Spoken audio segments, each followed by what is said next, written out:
Setelah 20 tahun kau baru berbicara, Pak. Assalamualaikum, terima kasih sudah mampir. Seperti biasa, aku comeback lagi, Besti, dengan cerita yang aneh, ngeri, tapi bikin mikir. Cerita kali ini bisa dibilang cerita yang mind-blowing, tapi ekstrim.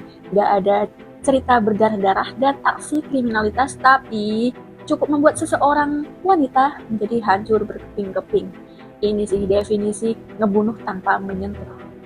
Nah, kalau kalian sudah penasaran dengan bagaimana kronologinya, dan begini ceritanya.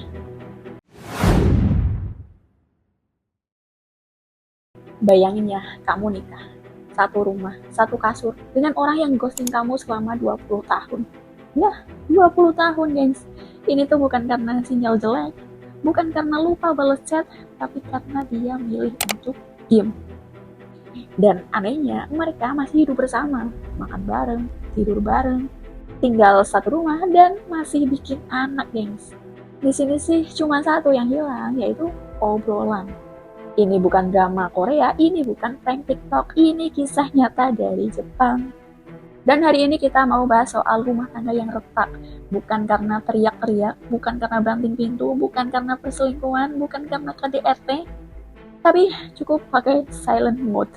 Meskipun ini sebagai kisah nyata, tapi informasinya tuh sangat-sangat terbatas, gengs. Karena kasus ini tuh muncul setelah anaknya melapor ke pihak acara TV, bukan dari pengakuan langsung dari pelaku. Karena hal itulah, detail tentang latar belakang, masa kecil, nama istrinya, dan identitas anaknya pun tidak dipublikasi, guys. Tapi di sini aku akan ngajak kamu untuk fokus. Fokus bagaimana keheningan bisa menghancurkan segalanya.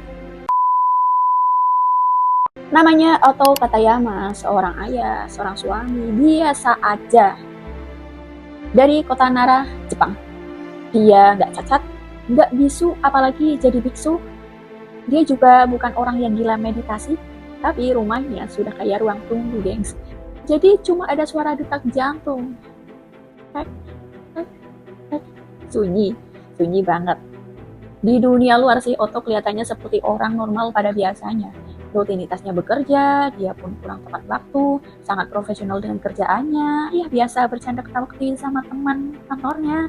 Dan kalau nggak jarang pula kalau ada orang yang dia kenal, dia nggak segan untuk bertegur sapa duluan, guys. Kayak, hey bro, baru mancing ya? Hey bro. Tapi siapa sangka di rumahnya dia nggak berbicara ke istrinya selama 20 tahun. Awalnya sih kehidupan rumah tangga Otto dan istrinya tuh ya kelihatan normal-normal biasa aja. Kenal, cocok, nikah, hidup jalan, mereka ngobrol, ya ngobrol ciri khas rumah tangga gitu, kayak, sayang, gimana hari ini? Kerjaan kamu gimana? Anak gimana, sayang? Sayang, ayo makan di luar yuk. Ya jadi gitu-gitu lah, mereka biasa quality time berdua, karena kan pada saat itu belum punya anak kan. Baru nih masalah muncul setelah anak pertama mereka lahir. Ini bukan ribut karena nggak nerima anaknya ya. Ini lebih ke Otto ini nggak mau kalau perhatian istrinya dibagi sama anaknya. Yang awalnya rumah tenang, damai, ini jadi makin berisik kan, karena ada ya suara tangisan bayi, tidur pun jadi berantakan, pengertian dan urusan ranjang jadi kacau, gengs. Tapi di situ Otto ini malah milih menghilang, bukan menghilang drastis secara fisik gitu, tapi kayak pulsa habis pelan-pelan. Awalnya cuma memberi jawaban singkat kayak, ya, oke, tidak, jangan, tolong, terima kasih. Lalu berubah menjadi kode aja, bukan jelengan, gak tahu. Lalu berubah lagi menjadi gak ada reaksi sama sekali. Alias, dia diem aja. Ditanya diem, diajak ngobrol diem. Waktu hari pertama Otto berubah kayak gitu, istrinya tuh masih bisa positive thinking nih. Mungkin suamiku kecapean aja kali ya. Tapi hari ketujuh, istrinya tuh udah ngerasa ada yang aneh dengan suaminya. Kok masih gini? Kok masih belum ada jawaban sama sekali? Kok masih dia ngediamin aku? Aku salah apa? Dan begitu seterusnya sampai berbulan-bulan. Di sini istrinya tuh mulai sadar. Ini bukan kecapean, ini udah jadi keputusan hidup. Walaupun begitu, istrinya tuh masih selalu melayani suaminya dengan penuh kasih sayang, guys. Ya memasak, ngambilin nasi, sayur pauk, ke piringnya, dan gak segan pula dia bertanya, sayang mau nambah makanannya nggak? Tetap nggak ada jawaban. Dia tetap memakan makanannya, lalu minum, lalu berdiri, lalu pergi. Tapi tetap meninggalkan 1000 pertanyaan untuk istrinya. Bayangin kamu nanya orang, tapi yang cuma ngejawab suara dentingan piring dan mangkok dan sendok. Greget sih aku. Dan yang lebih gongnya lagi, Otto masih hidup senormal-normalnya orang. Dia masih ngobrol sama tetangga, masih ngobrol sama anaknya. Kalau tetangga tanya, "Mas, bagaimana kabar istrinya, kok nggak pernah kelihatan?" Ya Otto jawab, "Baik, dia di rumah kok, baik-baik aja, dia sehat." Gitu, hangat kali kalau tetangganya nanya, kalau anaknya nanya pun dijawab dengan hangat, gengs. Tapi ke istrinya langsung, dia nggak pernah ngobrol. Udah kayak dihilangin dari hidupnya gitu, gengs. Hingga suatu hari nih, pada saat anaknya tuh demam. Ya biasa, naluri ibu kan mau ngebawa anaknya ke dokter kan. Sebelum itu pastikan berbicara dulu dengan suaminya nih. "Mas, anak kita demam nih, ayo kita ke klinik." Tapi si Otto ngeliatin anaknya, lalu bilang ke anaknya, katanya, "Sayang, bilangin ke ibu ya, nanti kita ke kliniknya sore." Gitu. Aduh, anaknya jadi kurir pesan, gengs, di sini. Padahal mereka berdiri di ruangan yang sama. Gak habis pikir sih. Aku yakin sih yang paling capek di sini tuh bukan sunyinya, tapi pura-pura kalau ini normal-normal aja kan. Istrinya tetap menjalankan kewajiban rumah, ngurusin kebutuhannya si anak, rumah tangga, dan Otto itu sendiri. Dan setiap hari ngomong sama orang yang gak pernah ngasih jawaban. Ya lebih baik ngomong sama tembok sekalian kan. Udah tahu itu tembok, masa diajak ngobrol. Kayak orang gila kan.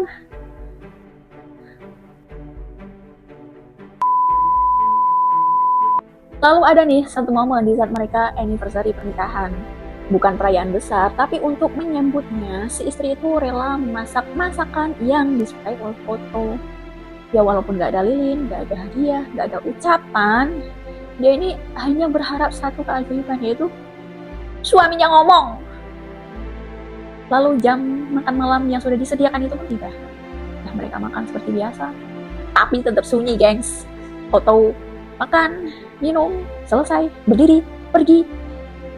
Ini udah kayak makan di warteg kan. Bedanya ini langganan selama 20 tahun. Di sini yang jadi korbannya tuh bukan hanya si istri saja, tapi ya anak-anaknya juga ya, gengs. Nah, semakin lama anaknya ini kan tumbuh ya.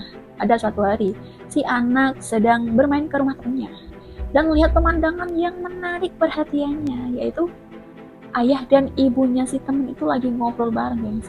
Dan ini yang menurutnya itu aneh. Kenapa? Ya karena dia nggak pernah ngelihat kejadian itu di rumahnya sendiri. Bagi kita kan kalau ada suami istri ngobrol, itu kan ya umum kan, wajar, normal. Tapi ini enggak, geng. Anaknya pun merasa keheranan kalau lihat itu. Ya padahal ayahnya ngobrol ke semua orang, kecuali ibunya. Lalu pada saat acara sekolah, yang mengharuskan orang tuanya ini datang, ya mereka berdua datang, duduk bersebelahan. Tetapi kalau misal ada guru yang bertanya kepada Otto, ya yang ngejawab tuh ya Otto aja. Istrinya tuh diam aja. Ya bukan karena nggak mau, itu karena ya udah biasa nggak diajak ngobrol. Sekali lagi, selama 20 tahun. Ini bukan angka dramatis ya. Sampai pada anak-anak mereka sudah dewasa. Di titik ini mereka sadar tentang apa yang terjadi di antara kedua orang tuanya. Karena hal itu mereka pun diskusi. Mereka itu ya nggak satu ya, jadi kan anaknya udah dua nih, gengs, ceritanya. Gimana nih orang tua kita kok nggak normal ya? Kita nggak bisa nih kita berdiam diri terus. Ini nggak akan selesai nih. Dan benar, gengs, mereka pun melaporkan hal ini. Bukan kepada polisi, bukan kepada damkar, bukan juga kepada pihak konseling, tapi ke acara TV. Jadi pada saat itu kebetulan ada reality show di mana temanya itu untuk menyatukan hubungan yang sudah retak antara pasangan. Di sini si anak mencalonkan orang tuanya untuk menjadi bintang tamu di acara itu. Dan disetujui oleh mereka berdua nih, gengs. Pada saat hari H acara itu dimulai, acara itu mengatur pertemuan kembali di bangku taman. Ini adalah tempat pertama kali mereka berkencan, gengs. Dalam momen emosional itu, Otto akhirnya mau berbicara setelah 2 dekade. Ya, meskipun awalnya canggung, kayak orang first date gitu, gengs. Di sini Otto berkata, "Aku tahu kamu menderita. Maaf, aku hanya gak tahu gimana memulainya lagi." Lah, setelah 20 tahun kau baru berbicara, Pak. Aku tuh antara menangis, mau marah, terharu juga, tapi juga pingin jambak dikit. 20 tahun baru ngomong setelah masuk acara TV. Itu bukan silent treatment ya, gengs. Itu udah kebablasan pol. Ibarat kamu mau ke Jakarta, kamu harus muter dulu lewat Papua Nugini.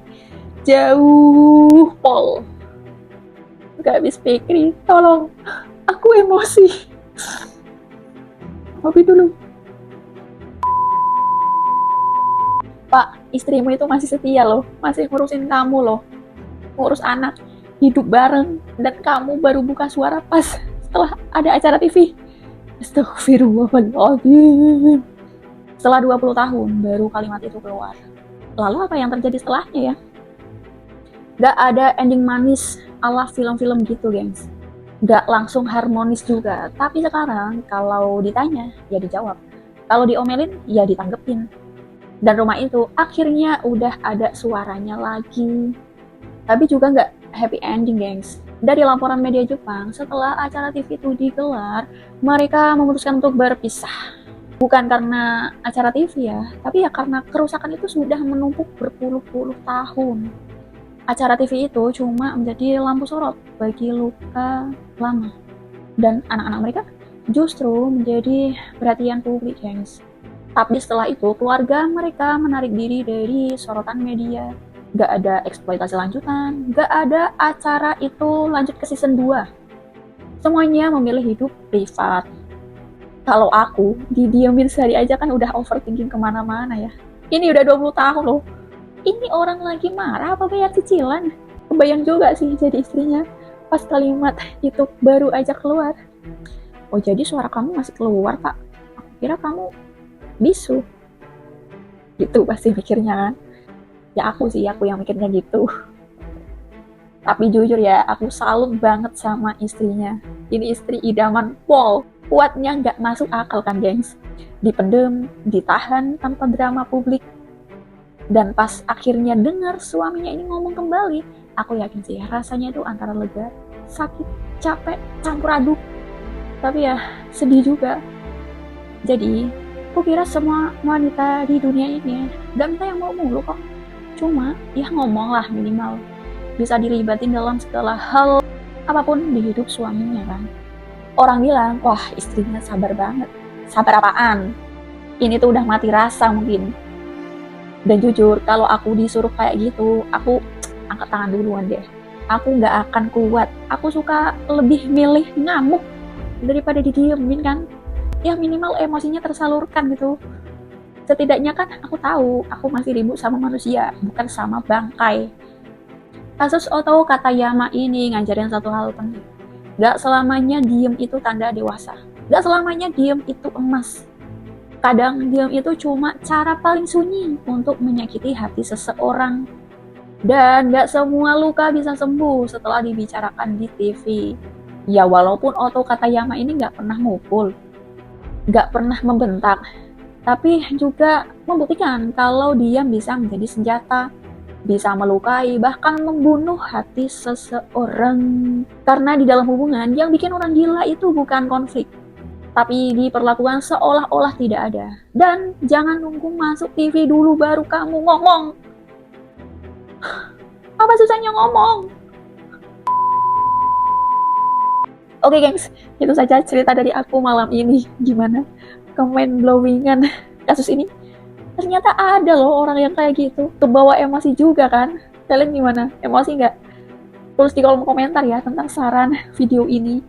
Atau mungkin ada hal-hal yang ingin kamu tambahin informasi tentang video ini, kamu boleh tulis di kolom komentar. Oke gengs, itu dulu dari aku ya. Kalau kalian suka dengan video ini, silahkan like. Komen juga tentang saran-saran yang membangun, saran-saran tentang apa, siapa yang ingin aku ceritakan di channel ini. Subscribe juga agar channel ini terus berkembang dan selalu menemani gabut kalian. See you next time, see you next video. Wassalamualaikum warahmatullahi wabarakatuh.